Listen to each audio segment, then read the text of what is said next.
Sergio ৬ বছরের একটি ছোট্ট শিশু, আর সে একটি গাছের উপরে বসে খেলা করছিল। নিচে তার বড় ভাই পিটার মাছ ধরছিল, আর অন্যদিকে তার মা কাপড় ধুচ্ছিল। হঠাৎ করে সেখানে একটি জার্মান ফাইটার জেট চলে আসে আর সবকিছু তছনছ করে দিতে থাকে। এটা দেখে সার্জিওর মা তাকে দ্রুত গাছের আড়ালে লুকিয়ে পড়তে বলে, কিন্তু সার্জিও ভয় না পেয়ে তার হাতে থাকা একটি গুলতি দিয়ে আশ্চর্যজনকভাবে ওই প্লেনটিকে ধ্বংস করে দেয়। আর তখনই সার্জিওর ঘুম ভেঙে যায়, অর্থাৎ সে স্বপ্ন দেখছিল। এরপর সার্জিও দেখে কেউ একজন দরজায় কড়া নাড়ছে। তখন সার্জিও ভাবে হয়তো তার মা এসেছে, তবে দরজা খুলে সে দেখে পাশের বাসার একজন মহিলা এসেছে। আর ওই মহিলা এসে সার্জিওকে বুকে টেনে নিয়ে বলে, উপরওয়ালার কাছে লাখ লাখ শুকরিয়া যে তুমি এখনো বেঁচে আছো। এ কথা শুনে সার্জিও বলে, আমার মা এবং বড় ভাই কোথায়? তখন ওই মহিলা সার্জিওকে বলে, জার্মান সেনারা তোমার মা এবং ভাইকে মেরে ফেলেছে আর পুরো গ্রামে তাণ্ডব চালাচ্ছে। ঠিক তখনই তাদের বাইরে কয়েকজন জার্মান সেনার উপস্থিতি টের পায় ওই মহিলা। এটা দেখে সে সার্জিওকে জানালা দিয়ে বাইরে বেরিয়ে যেতে বলে, আর বলে নিজের জীবন বাঁচানোর জন্য শুধু জঙ্গলের ভেতর দৌড়াতে থাকো। সার্জিও সেখান থেকে চলে যাবার পরেই পেছন থেকে কেউ একজন মহিলাটিকে গুলি করে মেরে ফেলে। সার্জিও পেছনে তাকিয়ে দেখে তাদের বাড়িঘর আগুনে দাউ দাউ করে জ্বলছে, আর তার কানে অসহায় মানুষের আর্তনাদ ভেসে আসছে। কিন্তু সে থেমে না গিয়ে জঙ্গলের ভেতর উদ্দেশ্যহীনভাবে ছুটতে থাকে। কিছুক্ষণের মধ্যেই সে জঙ্গলের অনেক গভীরে পৌঁছে যায়, আর ভয় পেয়ে কাঁদতে থাকে, সেই সাথে চিৎকার করে তার মাকে ডাকতে থাকে। ওই দিন রাতে সে জঙ্গলের ভেতর ঘুমিয়ে পড়ে। পরদিন সকালে উঠে সে নদীর পাড়ে পানি খাওয়ার জন্য যায়, কিন্তু তখন সেখানে কিছু জার্মান সৈন্য চলে আসে। সার্জিও শত্রুদের দেখে তাড়াতাড়ি একটি গাছের পেছনে ঘরের ভেতর লুকিয়ে পড়ে, কারণ সে জানতো জার্মান সৈনিকেরা তাকে দেখে ফেলে তাকেও তার মা এবং ভাইয়ের মতো মেরে ফেলবে। এরপর ওই জার্মান সৈনিকেরা নদীর পাড়ে আগুন জ্বালায় এবং তাদের খাবার গরম করে খেতে থাকে। আর ওই মুহূর্তে সার্জিওর কাছে একটা বড় অজগর সাপ চলে আসে, কিন্তু সে ওই সাপটিকে দেখে ভয় না পেয়ে নিজেকে শান্ত রাখার চেষ্টা করে। এরপর জার্মান সৈন্যরা তাদের খাবার শেষ করে সেখান থেকে চলে যায়। সার্জিও দৌড়ে সেখানে গিয়ে ওই সৈন্যদের ফেলে যাওয়া খাবার কুড়িয়ে খেতে শুরু করে, কারণ সে প্রায় 2 দিনের মতো কিছুই খায়নি। সার্জিওর এত ক্ষুধা লেগেছিল যে সে কোনো কিছু না ভেবেই জঙ্গলের পাতা খেতে শুরু করে। আর এর কিছুক্ষণ পর আবারও অন্ধকার হয়ে যায়, কিন্তু সার্জিও না থেমে সামনের দিকে এগোতে থাকে। হঠাৎ করেই তার পেছনে একটা বোমা বিস্ফোরণ হয়, আর সার্জিও সেখান থেকে অনেক দূরে ছিটকে যায়।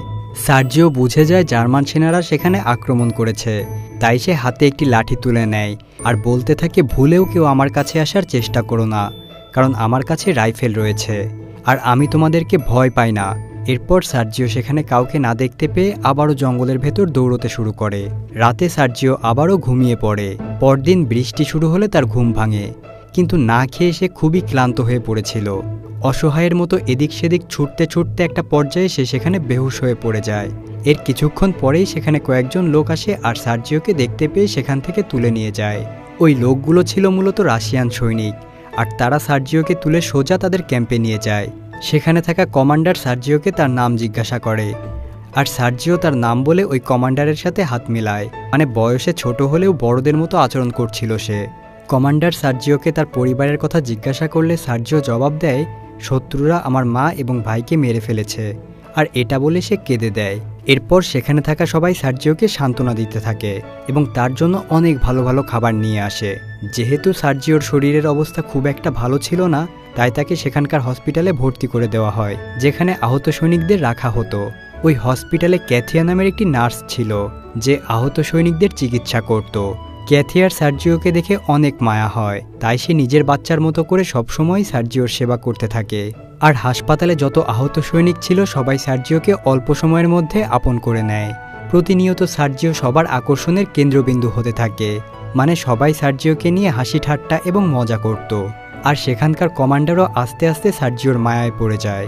এরপর একদিন যখন কমান্ডার হাসপাতালে সার্জিওর সাথে দেখা করতে যায়, তখন সার্জিও ওই কমান্ডারের বন্দুক দেখতে চায়। ছোট সার্জিওর কথা শুনে কমান্ডার কিছুটা হাসে, আর তার নিজের বন্দুক থেকে সবগুলো গুলি বের করে সার্জিওর হাতে দেয়। সার্জিওর সাথে দেখা করে বের হবার পর কমান্ডারের দেখা হয় সেই নার্স ক্যাথিয়ার সাথে।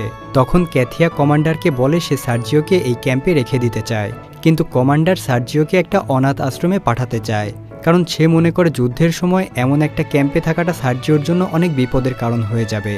এ কথা শুনে ক্যাথিয়া কমান্ডারের কাছে অনেক রিকোয়েস্ট করে, কিন্তু কমান্ডার তার কোনো কথাই শোনে না। কারণ এই যুদ্ধের ময়দানে যে কোনো সময় যে কোনো কিছুই ঘটে যেতে পারে, তাই সে সার্জিওর ব্যাপারে রিস্ক নিতে চায় না। পরদিন সার্জিওর কাছে দুজন সৈন্য আসে এবং সার্জিও তাদের বাইনোকুলার দিয়ে খেলতে শুরু করে।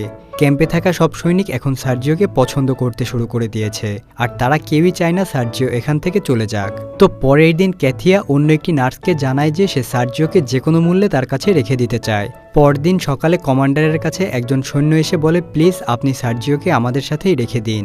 কিন্তু কমান্ডার তার কথায় রেগে গিয়ে তাকে বকা দেয়। তখন হঠাৎ করেই সেখানে জার্মান সেনাবাহিনীর ট্যাঙ্ক চলে আসে আর রাশিয়ান সৈন্যদের ওপর অতর্কিত হামলা চালায়। তখন কমান্ডার এবং তার সেনাবাহিনী সাহসের সাথে জার্মান সেনাদের সাথে লড়াই করে এবং তাদের অনেক সৈনিক আহত হয়। অবশেষে কমান্ডারের টিম জার্মানদেরকে প্রতিহত করতে সক্ষম হয়। এর বেশ কয়েকদিন পর সার্জিওকে নিতে অনাথ আশ্রম থেকে একটি গাড়ি চলে আসে।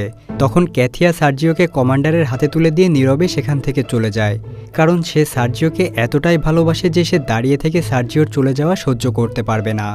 এরপর কমান্ডার সার্জিওকে পাশে বসিয়ে তার সাথে কথা বলতে থাকে, তবে সে সার্জিওর চোখের দিকে তাকাতে পারছিল না, কারণ সে ভীষণভাবে সার্জিওর মায়ায় পড়ে গিয়েছিল।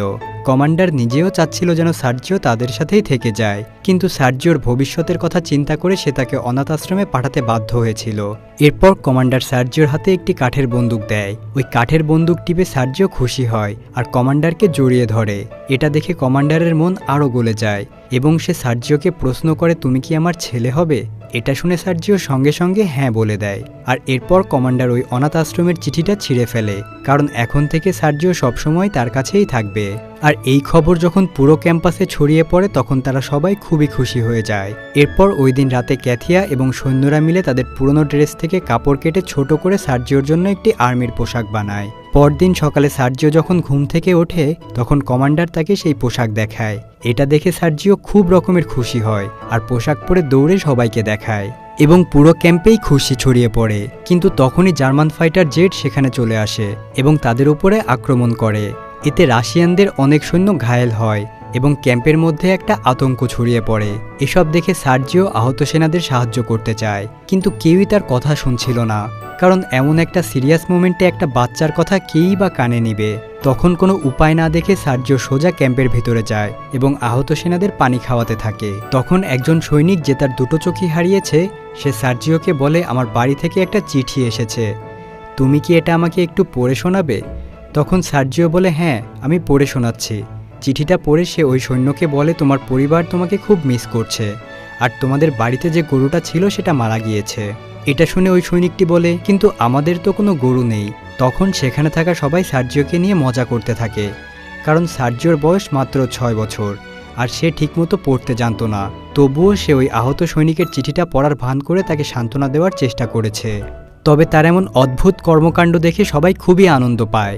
এরপর সে ওইখানে থাকা সব সেনাদের কাছে যায় আর তাদের চিঠি পড়ে তাদেরকে এমন এমন কথা শোনাতে থাকে যা ওই চিঠিতে লেখা হয়নি। তবে তার এমন অদ্ভুত কর্মকাণ্ড দেখে সবাই খুবই আনন্দ পায়। এরপর সে ওইখানে থাকা সব সেনাদের কাছে যায় আর তাদের চিঠি পড়ে তাদেরকে এমন এমন কথা শোনাতে থাকে যা ওই চিঠিতে লেখা হয়নি। কিন্তু তার এসব কথা শুনে সবাই কিছুক্ষণের জন্য নিজেদের ব্যথা ভুলে যায়। এরপর একদিন সার্জিও ক্যাথিয়ার কোলে মাথা দিয়ে শুয়েছিল আর তখনই সেখানে কমান্ডার চলে আসে। তখন কমান্ডার ক্যাথিয়াকে কিছু একটা বলতে চেয়েও বলতে পারছিল না। মূলত কমান্ডার ক্যাথিয়াকে পছন্দ করত, কিন্তু সে কখনোই ক্যাথিয়াকে তার ভালোবাসার কথা বলতে পারেনি। আর আজকেও সে ব্যর্থ হয়, মানে যখনই সে তার ভালোবাসার কথা প্রকাশ করতে চায় তখনই তার কথা বলার শক্তি কেমন যেন উধাও হয়ে যায়। এরপর সার্জিও সেখানে দাঁড়িয়ে বড়দের মতো শেভিং করতে থাকে আর তার এমন কাণ্ড দেখে সেখানে থাকা সব সৈনিকরাই হাসতে থাকে আর সবাই তাকে জিজ্ঞাসা করে, তুমি কি প্রেম করতে কিংবা ডেটিংয়ে যাচ্ছ নাকি?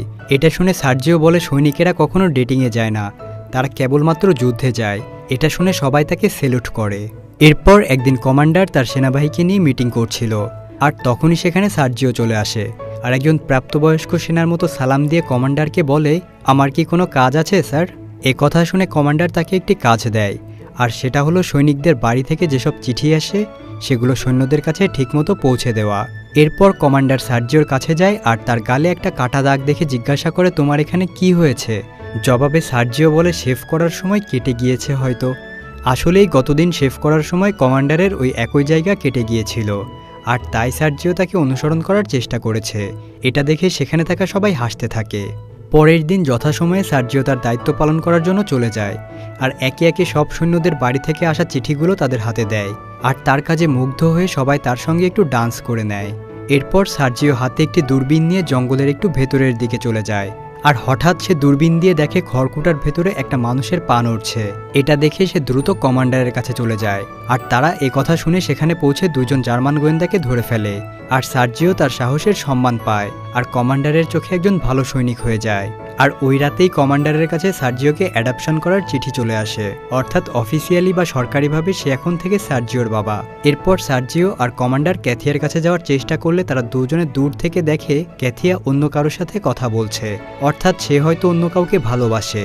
মূলত কমান্ডার যেটা ভাবে বাস্তব চিত্র সেটা ছিল না।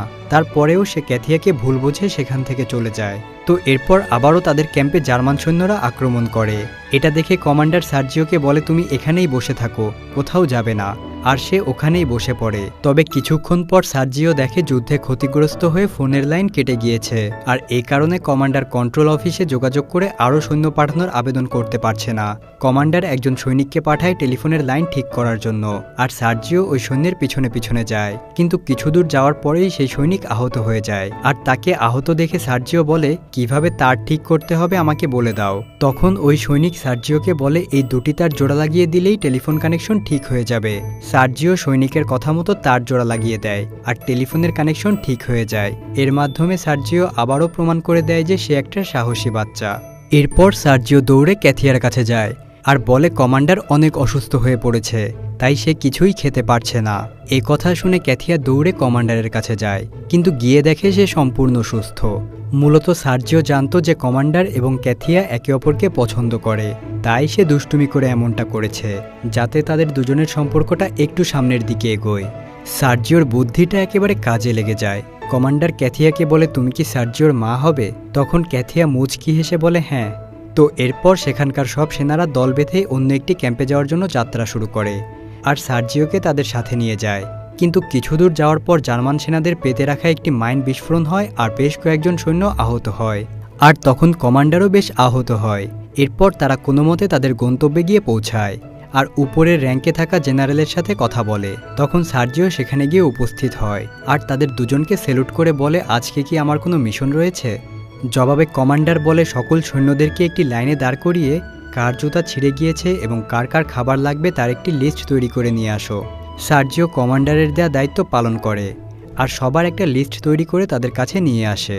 এরপর সেখানে থাকা জেনারেলকে উদ্দেশ্য করে সার্জিও বলে আপনি দয়া করে আমার বাবা এবং ক্যাথিয়ার বিয়ের পারমিশন দিন। এ কথা শুনে তারা দুজনেই হাসতে থাকে। এরপর সার্জিওকে একজন সৈনিকের মতো ব্যাজ পরিয়ে দেওয়া হয়, অর্থাৎ সম্মাননা দেওয়া হয়। এটা দেখে সবাই খুব খুশি হয় এবং পুরা ক্যাম্পে সবার মধ্যে আনন্দ ছড়িয়ে পড়ে। অর্থাৎ এ পর্যন্ত যতগুলো আক্রমণ হয়েছে সেগুলোর থেকে অনেক বেশি ভয়ানক ছিল এই আক্রমণটি। তখন সার্জিও দেখতে পায় তার বাবা অর্থাৎ কমান্ডার ভারী কিছু একটার নিচে চাপা পড়ে আছে। সে দ্রুত গিয়ে অন্য সৈনিকদের খবর দেয় আর তারা এসে কমান্ডারকে উদ্ধার করে। আর ওই দিনের যুদ্ধে তাদের ক্যাম্পের ভয়াবহ ক্ষতি হয়ে যায়। পরদিন সার্জিও তার বাবার সাথে দেখা করতে আসে আর তার এমন করুণ অবস্থা দেখে কান্না করতে থাকে। এটা দেখে কমান্ডার তাকে বলে সাহসীরা কখনো কাঁদে না। এরপর সার্জিও, কমান্ডার আর ক্যাথিও আবারও ওই ক্যাম্প ছেড়ে অন্য কোনো গন্তব্যের উদ্দেশ্যে বেরিয়ে পড়ে। তারা তিনজন চিরদিনের মতো এক হয়ে যায় আর সার্জিও তার বাকিটা জীবন ক্যাথিয়া এবং কমান্ডারের কাছে বড় হয়।